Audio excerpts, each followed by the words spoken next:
नमस्कार दोस्तों, आपका भक्ति कीर्ति चैनल में स्वागत है।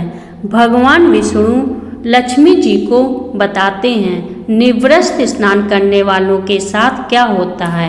एक बार भगवान श्री विष्णु माता लक्ष्मी के साथ हरिद्वार में घूम रहे थे।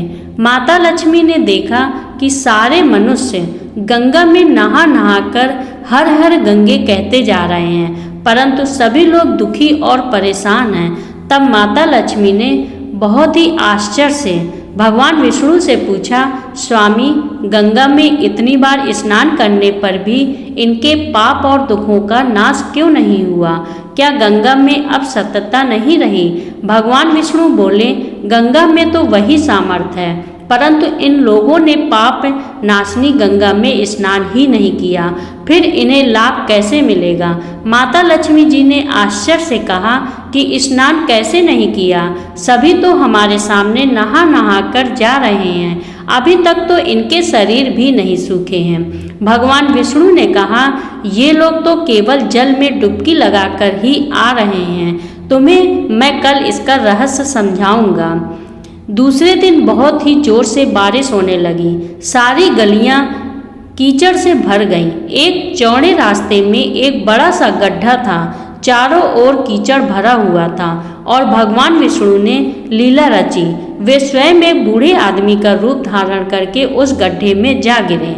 लक्ष्मी जी को उन्होंने समझा कर पास में बैठा दिया कि देखो, तुम लोगों को सुना सुना कर यूं पुकारती रहो कि मेरे बूढ़े पति अचानक गड्ढे में गिर पड़े हैं, कोई पुण्य आत्मा इनको बाहर निकाल सके, इनके प्राण बचाए और हम असहाय दंपत्ति की सहायता करें। और भगवान विष्णु ने यह भी समझा दिया कि जब कोई व्यक्ति गड्ढे में से मुझे बाहर निकालने को तैयार हो, तब इतना और कह देना कि मेरे पति सर्वथा निष्पाप हैं, इन्हें वही व्यक्ति छुए जो खुद भी निष्पाप हो।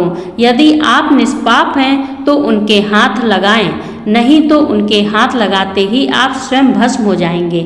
लक्ष्मी जी तथास्तु कहकर गड्ढे के किनारे बैठ गईं और आने जाने वालों को सुना सुनाकर भगवान विष्णु की सिखाई हुई बात कहने लगी। गंगा में नहा नहा कर लोगों के झुंड आ रहे हैं और सुंदर युवती को यूं बैठी देखकर कुछ लोगों के मन में पाप आया और कुछ लोगों को धर्म का भय हुआ और कुछ लोग कानून से डरे और कुछ लोगों ने तो लक्ष्मी जी को यह भी कह दिया कि मरने दे इस बुढ़े को, क्यों इसके लिए रोती है। और कुछ दयालु और चरित्रवान पुरुषों ने उस युवती के पति को बाहर निकालना चाहा, परंतु लक्ष्मी जी के वचन सुनकर वे भी रुक गए। उन्होंने सोचा कि हम गंगा में नहा कर आए हैं तो क्या हुआ, पापी तो हैं ही, कहीं हम सहायता करते समय भस्म न हो जाए। उनके पास कई व्यक्ति आए, परंतु किसी का साहस नहीं हुआ। सैकड़ों आए और सैकड़ों ने पूछा और चले गए। संध्या का समय हो चला। तब भगवान विष्णु ने माता लक्ष्मी से कहा, देखा, आया कोई सच्चे मन से गंगा में नहाने वाला। तब थोड़ी देर बाद एक नौजवान युवक हाथ में एक लोटा लिए हुए हर हर गंगे कहता हुआ आया। लक्ष्मी जी ने उसे भी वही बात कही। उस युवक का हृदय करुणा से भर आया और उसने भगवान विष्णु को बाहर निकालने की तैयारी की। लक्ष्मी जी ने उसे रोक कर कहा कि भाई, यदि तुम सर्वथा निष्पाप नहीं हो तो मेरे पति को छूते ही तुम भस्म हो जाओगे। उसने उस समय बिना किसी संकोच किए हुए लक्ष्मी जी से कहा, माता, मेरे निष्पाप होने में तुम्हें संदेह क्यों हो रहा है? देखती नहीं, मैं अभी गंगा नहाकर आया हूँ। भला गंगा में नहाने के बाद भी क्या पाप रहते हैं? मैं अभी तुम्हारे पति को बाहर निकालता हूँ। युवक ने लपक कर उस बूढ़े आदमी को ऊपर उठा लिया। भगवान विष्णु और माता लक्ष्मी ने उसे अधिकारी समझकर अपना असली रूप प्रकट कर दर्शन देकर निहाल किया। भगवान विष्णु ने माता लक्ष्मी से कहा कि इतने सारे लोगों में से केवल इस एक आदमी ने ही गंगा स्नान किया है। इस दृष्टांत के अनुसार जो लोग बिना श्रद्धा और विश्वास के केवल दंभ के लिए गंगा स्नान करते हैं, उन्हें वास्तविक फल प्राप्त नहीं होता। परंतु इसका यह मतलब नहीं है कि गंगा स्नान व्यर्थ जाता है। गंगा स्नान का बहुत पुण्य भी है। इसके बाद भगवान विष्णु ने माता लक्ष्मी से कहा, अब मैं आपको वो 12 बातें बताता हूँ। जो भी मनुष्य इन 12 बातों को नहाते समय ध्यान रखता है वह कभी भी दुखी नहीं रहता है। उसके घर में लक्ष्मी का वास होता है, उसके घर में अपार संपत्ति आती है, घर में कभी भी लड़ाई झगड़ा नहीं होता है, उसका पूरा परिवार हंसी खुशी जीवन व्यतीत करता है। तब माता लक्ष्मी ने कहा, हे स्वामी, आप हमें यह 12 बातें बताइए। इसके बाद भगवान विष्णु उन बातों को बताना शुरू कर देते हैं और माता लक्ष्मी ध्यान से सुनने लगती हैं। इसके बाद भगवान विष्णु बताते हैं, प्रिय, यह 12 बातें बताने के बाद में एक और बात बताऊंगा कि जो औरतें कपड़े खोल कर नहाती हैं उनके लिए यह बात बहुत ही महत्वपूर्ण है। हे देवी, आप इस बात को बहुत ही ध्यान लगाकर सुनना।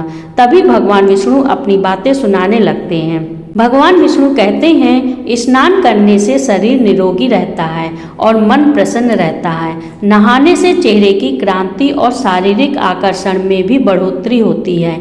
अगर इस नित्य कर्म के दौरान कुछ बातों का ध्यान रखा जाए तो आध्यात्मिक से भी ज़्यादा लाभ पाया जा सकता है।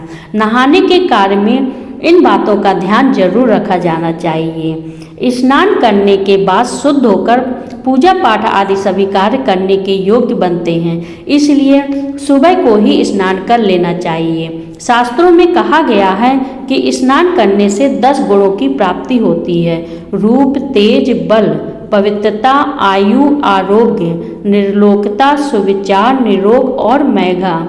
धन, पुष्टि व आरोग्य और स्वास्थ्य चाहने वालों को हर मौसम में और हर दिन स्नान करना चाहिए। शास्त्रों में कहा गया है कि सुबह स्नान करने से पाप का नाश होता है और पुण्य मिलता है।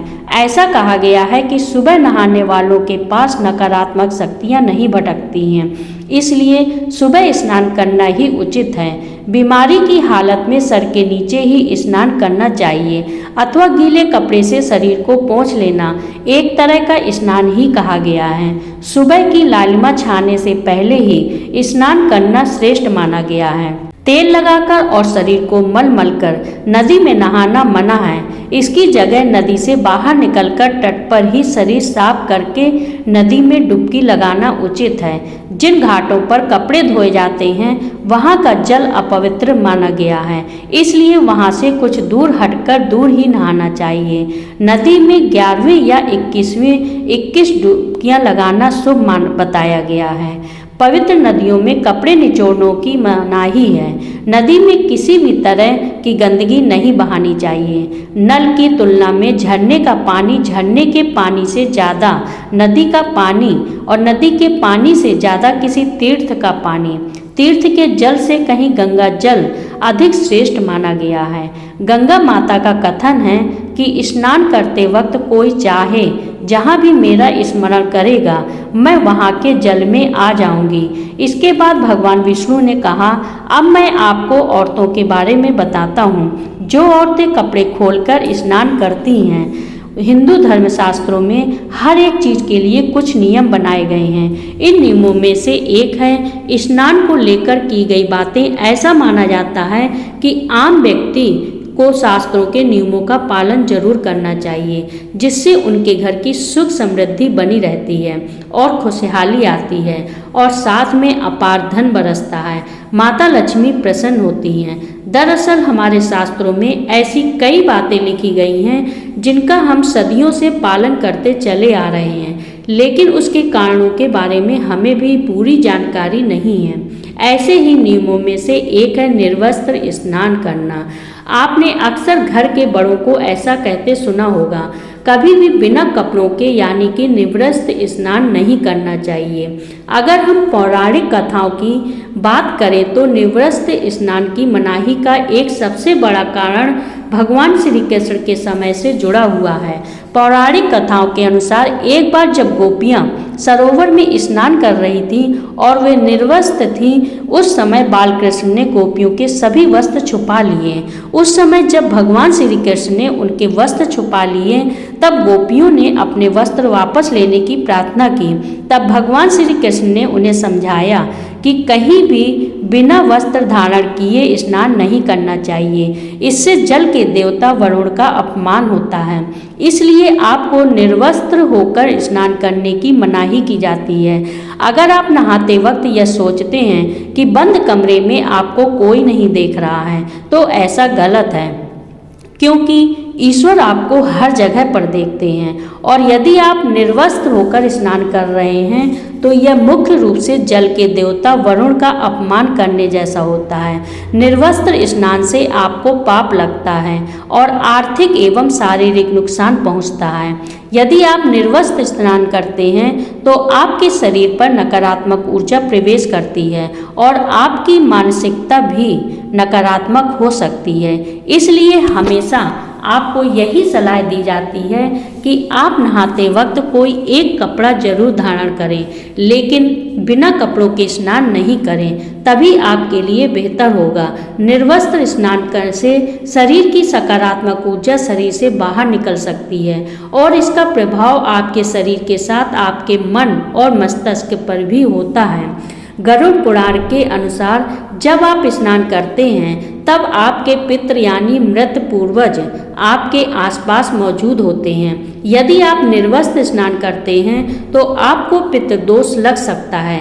ऐसा स्नान करने से आपके पितरों को तृप्ति नहीं मिलती है और यह घर में पितृदोष का कारण बन सकता है और ये वस्त्रों से गिरने वाले जल को ग्रहण करते हैं, जिनसे उनकी तृप्ति होती है। निर्वस्त्र स्नान करने से पितृ अतिरिक्त नाराज होते हैं, जिनसे व्यक्ति का तेज, बल, धन और सुख नष्ट होता है। इसलिए कभी भी निर्वस्त्र होकर स्नान नहीं करना चाहिए। पुराणों के अनुसार नहाने वाला पानी पूर्वजों के हिस्से में जाता है और निर्वस्त्र होकर नहाने से इसे पितरों के समक्ष बिना कपड़ों के नहाना माना जाता है।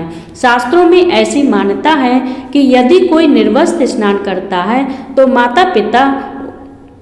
माता लक्ष्मी उससे रूठ सकती हैं। इससे आपकी कुंडली में धन हानि के योग बन सकते हैं और आपकी आर्थिक स्थिति खराब हो सकती है।